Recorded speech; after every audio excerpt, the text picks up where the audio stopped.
দেখুন বন্ধুরা, এখন একটা রেসিপি করব, হালকা একটা রেসিপি।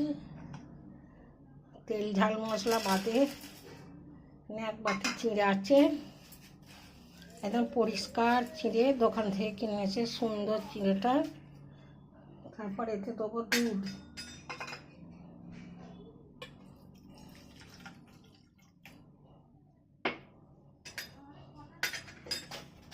দুধ দিয়ে চিঁড়েটাকে ভিজিয়ে দেবো।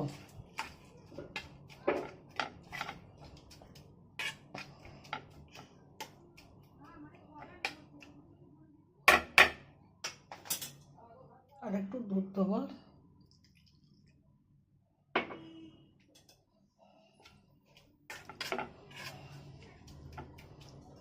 চিনি আর চিনি দুটোকে এখন ভিজুতে একটুখানি রাখবো, 5 মিনিট রেস্টে রাখবো। তারপর ফিরে আসছি। চিঁড়েটা ভিজে গেছে, এতে দেবো হাফ বাটি সুজি, হাফ বাটির থেকেও কম। তারপর দেবো ছোট্ট এক বাটি ময়দা। এগুলোকে আবারও ভালো করে মিশিয়ে নেব।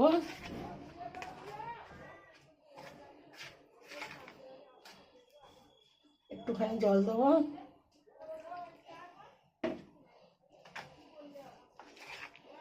চিঁড়ে, দুধ আর সুজি আর ময়দা,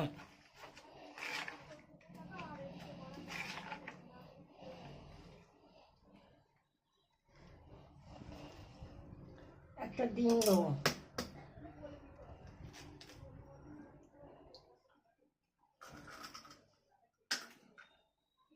ডিমটা ভালো করে সঙ্গে মিশিয়ে নেব।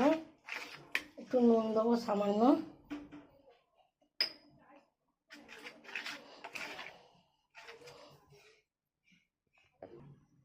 একটুখানি বেকিং সোডা দিয়ে দেবো, একটুখানি বেকিং পাউডার দেওয়া হয়ে গেছে। এবার এটাকে আবার একটু ভালো করে মিশিয়ে নেব।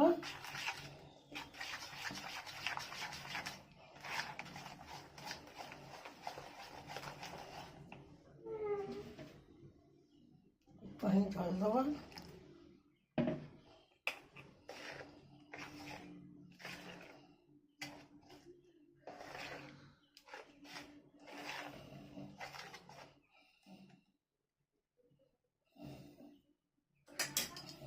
ব্যাটারটা তৈরি হয়ে গেছে।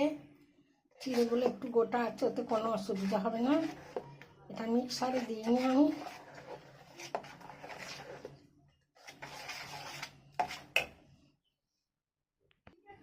চাটুটা তেতে গেছে, সামান্য একটুখানি মধ্যখানটা খালি তেল দেবো।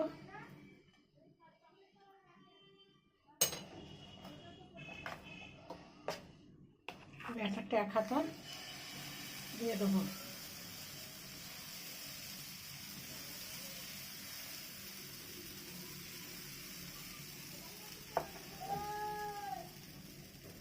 গ্যাসটা কমিয়ে দেখুন বন্ধুরা, একটা দিক হয়ে গেছে, এটাকে আমি উল্টে দেবো। একদম তেল ছাড়া রেসিপি। তেল গরমের তেলটা বেশি আর না দিলেই ভালো। তেল যতটা কম খাবে ততটা শরীর ভালো থাকবে। এটাকে আবার একটু আমরা ভেজে নেব। এদিকটাও হয়ে গেছে, একদম তুলে নিচ্ছি। নরম তুলতুলে হয়েছে।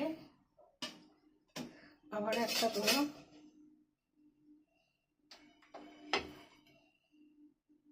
তেলটা না দিলে নয়, একটুখানি সামান্য ঠেকিয়ে দিচ্ছি।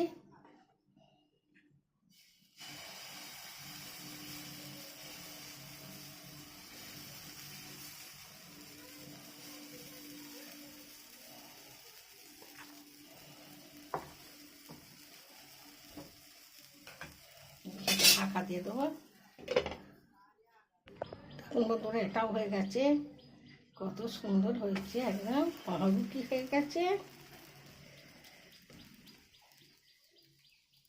যে দুটো হয়ে গেছে, এইভাবে সবগুলো করে নেব। দেখুন বন্ধুরা, রেসিপিগুলো কি সুন্দর করেছি, সুন্দর একদম তুলতুল করছে, একদম নরম। চিড়ে দিয়ে এই যে সুন্দর সুন্দর রেসিপি। আপনাদের এই রেসিপিটা ভালো লাগলে লাইক শেয়ার কমেন্ট করে দেবেন। আর এর সঙ্গে আছে এর চাটনি, লঙ্কার চাটনি, এই দিয়ে আপনারা এটা খেতে পারবেন। যে কোনো চাটনি দিয়ে খাওয়া যাবে। কত সুন্দর নরম হয়েছে, এতে একটুকু তেল লাগেনি। আপনাদের ভালো লাগলে লাইক শেয়ার কমেন্ট করে দেবেন। আর ফেসবুক থেকে দেখলে ফলো করবেন।